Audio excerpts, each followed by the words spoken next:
Hello viewers, welcome to the show. It's a special edition, a special show where we are interacting with the Mastercard Foundation. Of course, the foundation has been in Uganda for a couple of years. I don't want to delve into the details of that because we have, the captain of the foundation in the studio with us. And we're going to be looking at the journey that the Mastercard Foundation has, moved or walked in this country, especially championing the cause of ensuring that the youths of this country get dignified work, special attention to women, people with disabilities, and then, of course, the refugees. So in the studio with me, I have the country director of the Mastercard Foundation, Mr. Adrian Bukenya. Adrian, you're most welcome to the show. Thank you very much. I'm very glad to be here. Beautiful. Now, we're going to have an icebreaker because in my preamble, I made reference to the fact that the foundation has been here. And of course, there is something to touch, some tangible results of the impact of some of its activities. And we're going to play a short montage that's going to actually set the pace for this discussion. In a few moments, let's have that video come on air before we come back to the studio and Adrian walks us through the journey of the Mastercard Foundation. Welcome back. Quite powerful a story, Adrian, there. Indeed, the story of Julius is an indicative story that if you make a concerted effort to invest in young people, to enable them to have a choice.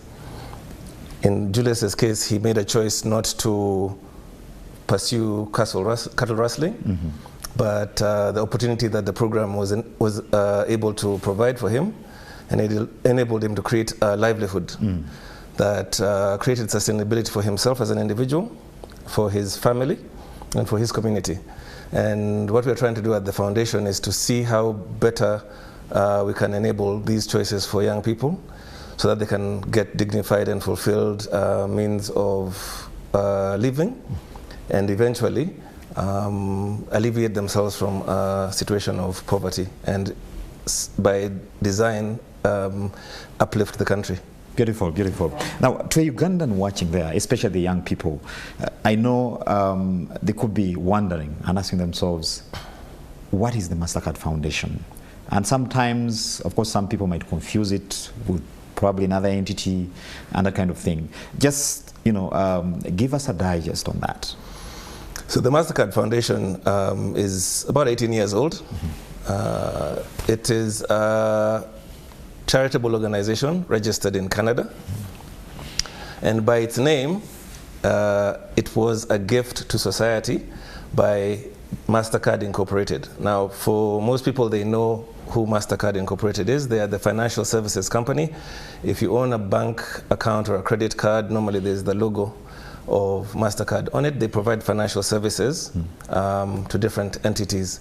Those of you who like football, they sponsor the World Cup as well. So you would probably be very familiar with Mastercard Incorporated. Now, they were privately owned until 2006. Okay. They made a decision to go onto the New York Stock Exchange. Yes. And when you go public, one of the obligations the New York Stock Exchange asked them to deliver was to give back to society. And they imagined a foundation. And that was the birth of the Mastercard Foundation. Now, the rules of the financial services industry in the United States preclude you from using your your charitable organization in your own market. And that's why we were registered in Canada. So we are actually a Canadian registered charitable organization. Okay. Mastercard Incorporated is American, right? That's the first difference. The second difference is we are a charitable organization. And so we have two distinct charitable purposes. One is to alleviate poverty, and the other is the advancement of education. So everything that we do at the foundation seeks to either enable people access education and advance education, and or alleviate poverty. So the work that we've done so far tries to get us there. When we were formed in 2006, a question was asked, now that you have this gift, what do you do with it? Or where do you apply it? So a study was done across the world to see where is the best place to deploy this gift. Now, that study found out that the world was growing old, but Africa was growing young. Younger. This is about 18 years ago. If you look at our census, that still holds true. However, in present day, the world is growing older and Africa is growing younger. So back then, the foundation's board, which is independent of Mastercard Incorporated, and its leadership sought to figure out where, how do we impact, what does that mean when you say that Africa is growing young? It means from an economic point of view that the future workforce of the world is going to come and emerge from the continent. And the question then was asked is the continent ready to take on that responsibility? And the answer at the time was, it's not so ready, right? So maybe this is a good place for us to deploy our resources. So we started doing a lot of work in the education space, because if you get the population with enough education, you'll then probably be able to translate that into creating opportunities for them to participate in the economy. Additionally, because of the dynamics within the continent, access to finance, especially microfinance, was a critical area where we thought we could intervene to accelerate the ability for Africans to build their skill base and then enable themselves to get into accessing these opportunities. So we did that for about 10 or so years, and we had quite a significant amount of success, but we asked ourselves the question about in the middle of the 2000s, 2016, around there, like, how have we done so far? We reflected. And when we reflected, we realized that we're doing good, yes, however, we're not doing enough. And with that consideration, we started trying to figure out how best could we actually accelerate the impact that we're seeking to deliver in the globe. So, as I said from the onset, we operate within the continent of Africa, and we actually uniquely only deploy within the continent of Africa. However, we do support the indigenous communities in Canada because we are indeed registered in Canada. What is very interesting about the demographics and the social economic conditions of the populations in Canada is that they are very analogous to young Africans. So the solutions that we are trying to develop and deploy can work the other side as well. And one of the things that we decided to do around 2016, 2017 was to devolve our presence from Toronto, our original headquarters, and come onto the continent fully. And we are present in 7 African countries. Where we have offices in Accra, Ghana. We have offices in Lagos, Nigeria. We have offices in Dakar, Senegal. Those offices are unique because they not only serve Dakar, Senegal as a country, but the West African Monetary Union. So Francophone Africa, about 13 countries in that space. And then on the east side of Africa, we have offices in Kigali, Rwanda, Nairobi, Kenya, Addis Ababa, Ethiopia, and Uganda. Beautiful. In Kampala. Interesting, interesting. Now, still again moving along the lines of supporting young people be or get dignified and fulfilling employment. And I think we'll get back to that. Because I think we saw that coming out in the montage that we saw. I know there's the concept or initiative or strategy that you're pushing as a foundation, and that's the Young Africa Works. And I know a young Ugandan watching there would be intrigued, because I'm sure what's running their mind is, how do I benefit from this arrangement? And I want you, as you're addressing that question, to also bring in the aspect of that initiative of Young Africa Works. Thank you very much. And it's a good segue to when we devolved our geographic location onto the continent. As we were doing that, that was the first initiative in terms of changing how our operating model works. So one of the core tenets of the Young Africa Works strategy is that we are going to do our work on the continent. Now, the Young Africa Works strategy seeks to enable 30 million young Africans, 21 million of those being young women, access dignified and fulfilling work by the year 2030. Contextualizing, you asked about the Ugandan youth who would consider this. For Uganda, we're going to contribute 4.3 million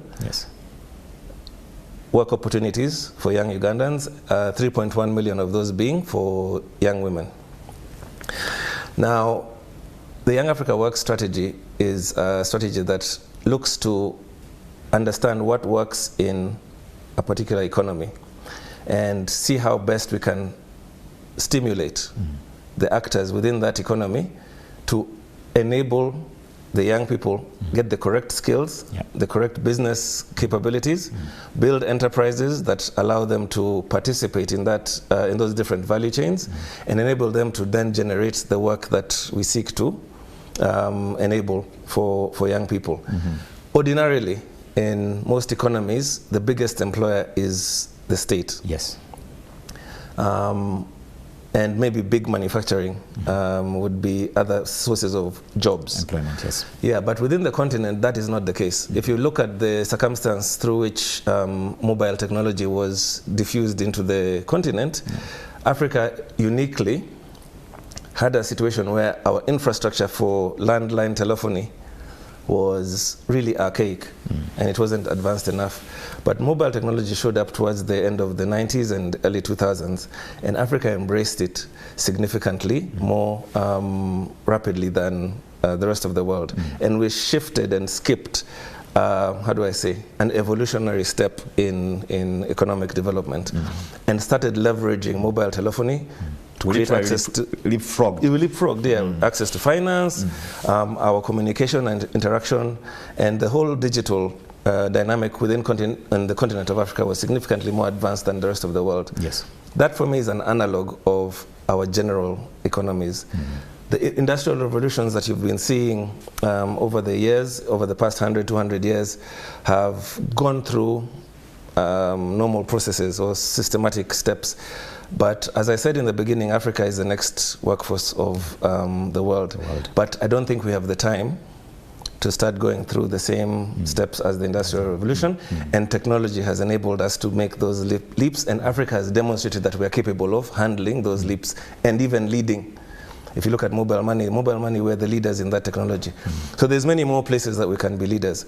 So the work that we do now is to try and figure out, given the fact that a lot of the manufacturing and the big industry is not in the continent, but a lot of the resources are, how do we support entities that are working within that space to encourage young people to build enterprises that can take advantage of those opportunities and then start building the industry from down up. So we work a lot with entrepreneurs, innovators, and drive a lot of enablement of sound business dynamics through our enterprise development considerations.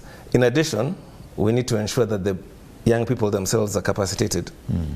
So we work a lot through workforce development, the young people, providing the right skills and capacity to drive those dynamics.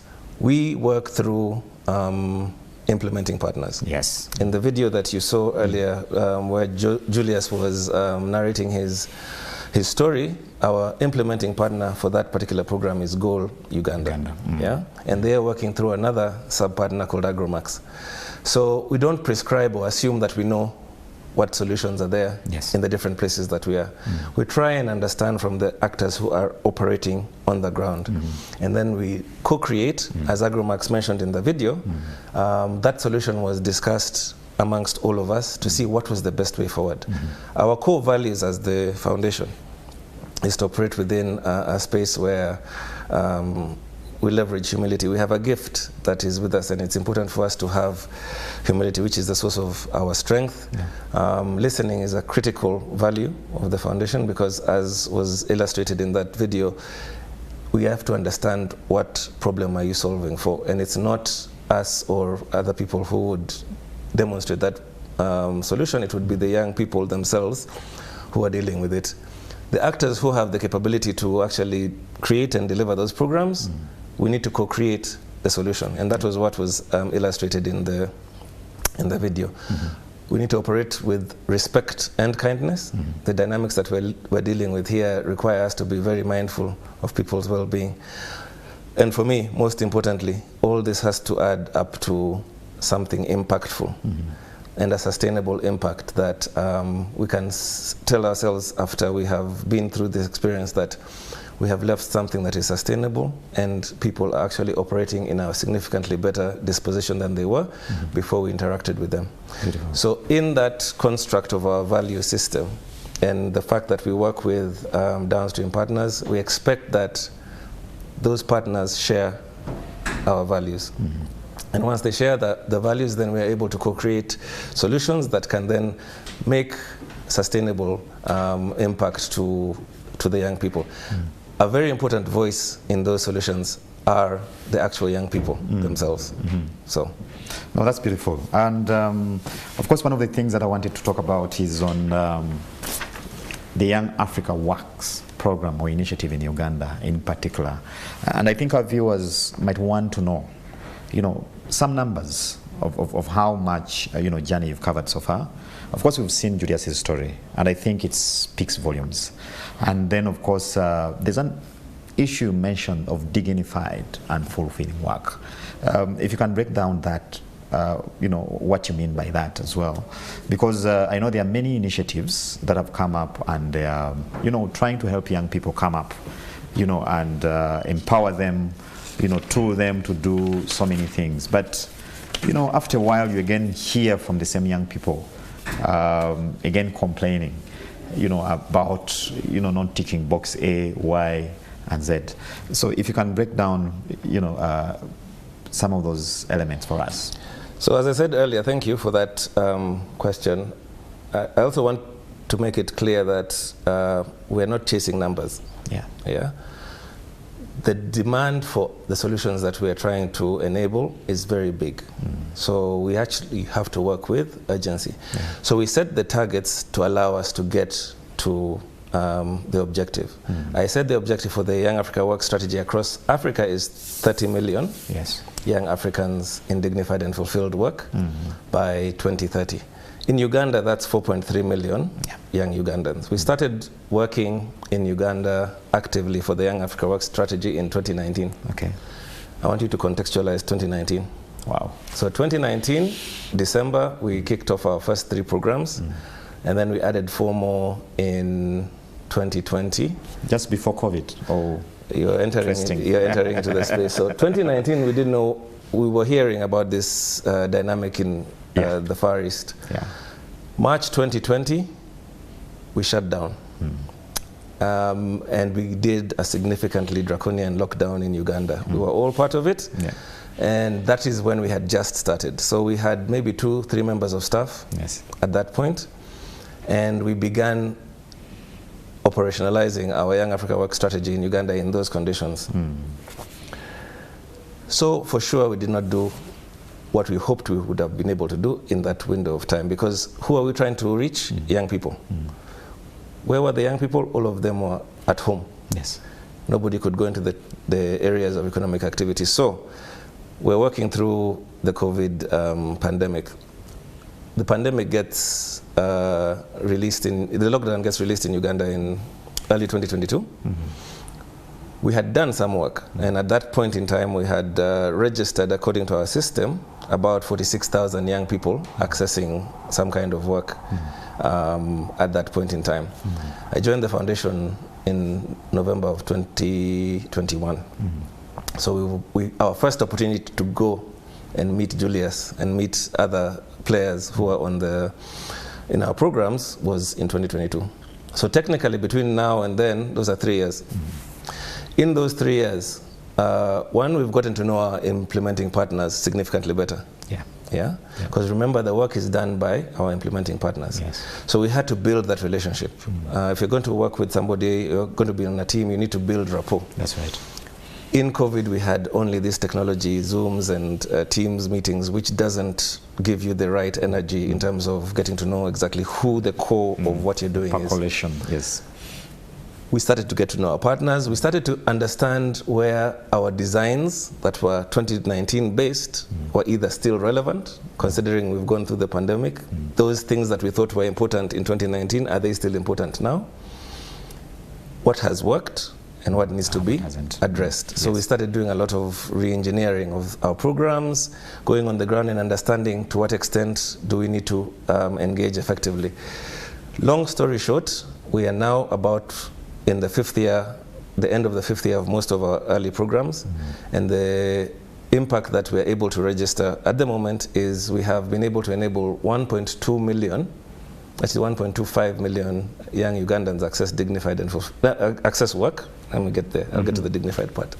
Access work, which means that they can earn a living out of the interactions that we've had. 600,000, about 600,000 of them being young women. So about 54–55% are young women. And so we're making good progress. And we've done a lot of work in that window. What we have done mostly, to be honest, in that window is learn. We have learned about Uganda's economy. We've learned about the young people in Uganda and what their challenges are. We did a baseline of the impact that we had achieved, and we asked ourselves, where are we actually making a difference? We are in most of the geographies in terms of our implementing partners, but we're not there deeply. So we may be, for example, in Eastern Uganda, but we might not be in all the necessary places that we need to be. We may be in Northern Uganda, but there's a lot more we can do. That's one. The second thing that we learned when we did a reflection on the results was the work that we're doing needs to go a little bit further away from the tarmac. Like, we need to get closer to the young people who are there. So I could probably say that if you asked a general survey of what the Young Africa Work Strategy is delivering, you'll get a mixed hit. Yeah, you'll probably get people talking more about our implementing partners than the strategy itself, which for us is perfect, because we're looking to see the solution. And if they're talking about the solution, then we're making sense. That being said, there's a lot more we can do. One of the areas we also learned is that as much as the rural population has a significantly amount of economically disadvantaged individuals, the urban areas have significantly impoverished people too. And what I must say is that our programs were not quite designed to address that population. And that's quite interesting. As well as we could do it. That's quite interesting, because many a time we tend to pay attention to the guys far away in the rural areas, when actually the people that need help are just right next to us. It's not one versus the other, but they also need. They're there in addition. So we do still need to go to the other side and support people further away from the tarmac. So we're going to continue to do that. And as I said, over these 3 years, we've learned that we need to start thinking more deliberately about the young people who are right in these urban spaces, so that we can have a holistic interaction. So we're engaging our partners, asking for other partners who can be in the space to start working in that dynamic. The other area of focus that we learned from that baseline is that we do have a target for refugees and displaced persons. And Uganda being the unique and most welcoming country it is, we have a lot of opportunity to be even more impactful in that space. So that's an area of focus that we will do. Also, persons with disability, we've got a partnership with Light for the World, which helps us navigate how to include persons with disabilities within our programming landscape and address the issues that they need. And we're going to be significantly more deliberate about the inclusive aspect of the work that we do. Remember, COVID, 2 years, lockdown. We also learned that in Uganda, the biggest sector that will generate work opportunities is the agriculture sector. We're an agrarian community, but if we work within the value chains of the agricultural space, there's a lot of enterprise we can support, and young people actively stimulating work opportunities and contributing meaningfully to the Ugandan economy. Right after COVID, Ebola came into parts of the areas that we were operating, Mubende and the like. And those were areas where many of our partners were operating, and we had to deal with that as well. So in all honesty, we have been operating for about 2.5 years. But that showed us one thing. If in 2.5 years, we can get to 1.2 million young people in work, then if we're deliberate about our interventions if we are more specific about the partnerships that we are undertaking, and if we support those in a very meaningful way, I think we are going to be able to accelerate our ability to reach those young people significantly over the next coming 5 years. So we're kind of halfway through the strategy, the Young Africa Work strategy now. Our focus is to scale what works, and scaling doesn't mean more resources. Sometimes scaling means going deeper. You asked the question, are we everywhere in Uganda? Yes, yes. I said we are in, if I can, statistically, yes, but in substance, we can do a lot better. And so we're going to try and see if we can get deeper into those places and reach more people meaningfully. So our partners are being challenged to see how best those solutions can come up with. We're having a very strategic shift around the agriculture value chains. We were not very particular. We were doing more generic programming in the first set, but now we're going specific to different value chains, cereals, some cash crops, livestock, etc., and building solutions with the right actors in those spaces to enable young people, stimulate their entrepreneurial spirit, because you know Uganda is the most entrepreneurial country. Yeah, without a doubt. And I'm not going to say that statistic that everybody says. Our Young Africa Works strategy is designed to enable those enterprises sustain and grow from being nano, micro, small, medium, and soon enough we'll get some significant enterprises coming out of our very creative young people. Thank you, Adrian. And the word is making them sustainable. Yes. Beautiful. Viewers, we're going to take a very short commercial break. When we come back, of course, we're going to have, again, Adrian walking us through, the foundation's vision, in, the spaces of work, especially for young people. But then also, I know the foundation is also known for other elements, including the Scholars Program, which again targets young people. Yeah. So we'll pick that after this very short commercial break. And of course, again, another video montage, which is going to exhibit for us more work done by the foundation after this break. Again, in the studio, we have the Mastercard Foundation. We have the country director, Adrian Bukenya, with us, and he's walking us through the journey that they've tracked, with Ugandan youth and, special groups that he has already mentioned. Of course, we're talking about people with disability, women. We've just seen a story of a young woman who has been impacted by one of the programs, and then refugee communities. So Adrian, before we went for the break, of course you had walked us through the different programs that you're running, and given us, a brief of, some of the numbers you've been able to tick. Now, one of the key things that I want us to look at this moment is the future of work in Africa and for the African youth, from the prism of the foundation. Thank you. Yeah, what a powerful reflection that Susan shared with us about her experience. What is the future of work? I wouldn't want to put it from the foundation's point of view, because as I said in the beginning, what the foundation is trying to do is to enable choice. Yeah. Susan demonstrated what choice can do. The mindset within most of our communities culturally would not drive a young woman to be a mechanic in that space. Yeah. However, if you create an environment where she's safe, her well-being is respectfully managed, and then she can translate her potential into something that can earn a living for herself and then impact her family, you will see the transformation that will happen within her society, her community, and Uganda as a whole. So our perspective as the foundation is to see how best we can enable that choice to happen sustainably within the remit of the Ugandan economic system, within the remit of the capabilities of our young people, and keeping their dignity as individuals maintained, and supporting and driving all our cultural norms effectively. One critical thing that we need to have in order for us to embrace that future is a mindset shift about categorizing the youth. So most of the times we look at the youth as a subcategory of the population. And the census that we just had in Uganda shows the total opposite.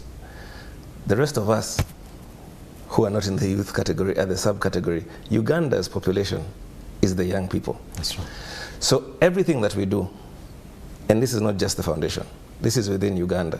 We should even talk about Ugandans' work, maybe not Young Africa Works. Yes. Yeah? Really, it should be Ugandans' work, because they're the ones, the young people are the bulk of the population. They're the bulk of the population. Yes. And they're the core of the people. If they are capacitated and given the right resources and guided on how to drive sustainable enterprise, then we, who are the older members of society, will actually secure our future. They will then drive the future according to their vision as individuals. But to do that, as I said, from a, for example, economic point of view, we shouldn't categorize the youth as a subcategory. Yes. We should start solutioning our policies, our financial framework should be designed around our actual population. So if you go to access to finance, for example, currently it's built for enterprises that are mature, maybe people who have had significant amount of resources and they have a lot of assets. That is not universally accessible for everybody, and especially young people, and most especially young women. So we need to have a conversation with our regulators who are driving these policies to see how best we can align our policies to address Susan. When Susan wants to grow her business, she might be asked for a land title, and that might not be as easy for her to get as the next person. And you might limit her ability to grow her enterprise. In a year or two, she may not necessarily want to be a mechanic. She might want to expand her enterprise because now she's got the business acumen to do anything. That's right. Which is the choice I was mentioning. The idea of putting capacity in an individual will give them the ability to choose. I'll give you a quick analog. If you do a census of university graduates over the past 10 years and ask them, the thing that you studied, is it the thing that you're working at now? Is that your job or the enterprise you're doing? You're very likely to find that they have shifted away from the core skilling process that they had to get that degree or get that certification into an enterprise that they have more desire or drive to achieve, and that is the one that works for them. Now, what does that mean? It means that they had the capability to make a choice. At a point in time in their journey, they made a choice to go in a different direction. When you capacitate a young person, you just give them the capability to choose the pathway that makes sense for them. That's when you start getting close to dignified. When we talk about dignified and fulfilled. So there's choice embedded in that. There's choice embedded in that. And then there's support from the system. So the policies that need to be shifted. So I spoke earlier mostly about our micro work with the young people directly. Additional to that, we strive to strengthen African institutions. So the organizations you saw, like the URDT, are the partners that we are seeking to strengthen because they know the solutions that are necessary for the communities within which they operate. If those institutions are more proliferated within Uganda, you're likely to see a more sustainable solution. So we're looking to see how we can enable African organizations directly drive some of these solutions because, as I said, we're trying to imagine a world where the foundation is not. And if these solutions are legitimate, then these solutions should continue having impact even when we're not here. When you're not around. And that's the critical thing. Beautiful. Thanks, Adrian. Now, I want you to speak specifically to the young people, the kind of message that you have for them. Because, and I'm saying this partly because, of course, at times, they are, for lack of a better word, misunderstood. And having worked, with the number of young people, and of course through your partners, the implementing partners, what kind of message would you give them at this point in time for today and tomorrow? To have courage, to have courage to attempt to uplift themselves. When opportunities like these or any others that are available to them come, have the courage to try. Because that courage will give you an opportunity to see what lies out there. I know a lot of the young people face some cultural or dynamics that maybe are restrictive. Speak up. The voice of the young person is quite powerful, because the more we understand what is needed within their dynamic, the better we can solution for them. Those of us who are in these positions, we can now understand better what solutions can we support them to deploy. So speak up, follow the rules, stay within the construct of the law, so don't go out there and express yourself in a manner that is beyond the remit of the law, because you then will limit yourself and you might inhibit your own people from achieving this. So you have to be deliberate about being part of the communities that we live in and be the solution that you're seeking to drive.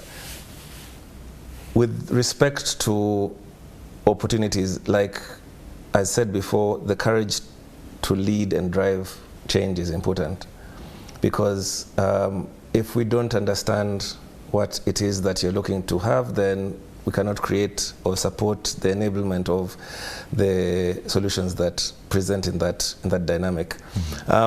Most importantly, when you are presented with an opportunity, fulfill it, go through with it. Yes. Be committed to delivering, because it's through that ethic, that work ethic, that enablement, that you then start understanding what your capacity is and how you can contribute more to driving the change that you're looking to be in. To achieve. Personally, for me, the solutions for Africa do not lie outside of the continent. They're within the continent. They're within the continent. I know people look outside of this continent and see that, oh, let me try and go find my way out there. Those communities out there are using your resource, your intellect, your intelligence, as much as you would need to apply it here. Reality is that we are in a different phase of our growth journey economically as a continent, but if you remain committed to the continent, I think we can lift this place to the space that you want it to be, and in fact probably far exceed the aspirations you have when you try and catch those planes to go outside the continent. Beautiful. Now, of course, we'll not have done justice, to I think the foundation and the topic we are discussing, if we leave this debate without talking about your scholars program. I know you've had quite a number of beneficiaries in this country, and there are many who have heard about that program. Now, if you can give us, a bit of a brief about the scholars program that you run as a foundation, and of course, the young person that is listening out there, young Ugandan, the opportunities they are in. So, one quick correction: the young people who are part of our programs are reflected as participants and not beneficiaries. Okay. Why? It's important to note the difference, because a participant chooses. Yeah. Oh, okay. A beneficiary just receives and moves on. But if you're a participant, you'll actually invest in your initiative. So we refer to our young people as participants. Participants, yeah. And words are very important in this regard. So our young participants, for me, are the ones who inspire me. That's the reason why we exist as a foundation. Yeah. Before I speak about the Scholars Program, I'll just try and re-emphasize a commitment the foundation has towards safeguarding the well-being of the young people who are within our programs, the implementing partners who are executing our programs, and our own staff is of primary importance. Appreciating the socioeconomic dynamics that a lot of the people who we're interacting with are in, they're significantly vulnerable. And we try and make sure that our programs create a safe environment for them to pick up those skills, to pick up that access to finance, and enable them to move forward. We emphasize this a lot, because you will not be able to actively participate and deliver your potential if you're not in a safe and your well-being is not safeguarded. So we emphasize it, and we want to make sure that it is known that one of the things that are critical as we select partners, as we execute programs, is the well-being of the young people who we are working with. Now, beyond the country programs, what I described for you was the framework under which Uganda is operating our country program platform. Yeah. The foundation has significantly different programming platforms. Let's go back to where we are. We're in 7 countries in the continent. Our strategy is called Young Africa Works. What happens to the other 40-odd countries within the continent, yeah? So we have a Pan-African programming platform, which is agnostic of borders and able to deliver a significant impact without necessarily having to be domiciled in the countries that we're in. Yes. We have an education and transitions programming platform, and that talks about higher education and the transitions of those who have been in certified in education into the world of work, and that is where the Scholars Program sits. Now, the Scholars Program is one of our major initiatives that in Uganda started and is being housed at the Makerere University, and we are looking to enable Uganda's future leaders who are coming from some of the most economically challenged spaces to become the future leaders of their communities in order for us to be able to transition those young people into dignified and fulfilled work and transform those communities. We have other initiatives like the Forum Higher Education Initiative that allows for us to impact the leaders of the future, specifically in this space, in the agricultural space. So we have very, very different initiatives that all put together, hopefully will be able to transition us into dignified and fulfilled work. Yeah. Thank you very much, Adrian. Ms. Adrian Bukenya, it's been a pleasure having you on the show, and I'm very sure the young people that have had us, actually the young Ugandans, and I think you rightly put it, because if you look at, if indeed, I mean, the numbers speak for themselves, a bulk of Uganda's population are young people, then you're actually speaking to majority of Ugandans. Yes. So this has been an interface with the Mastercard Foundation. You now know the different programs and bouquets available for you. And I know there are several others in the works going forward. And I know you have quite a number of digital resources where they can pick part of this information. So that brings us to the end of this interface. From me and team here, I would like to wish you a very good evening. Good evening and God bless you.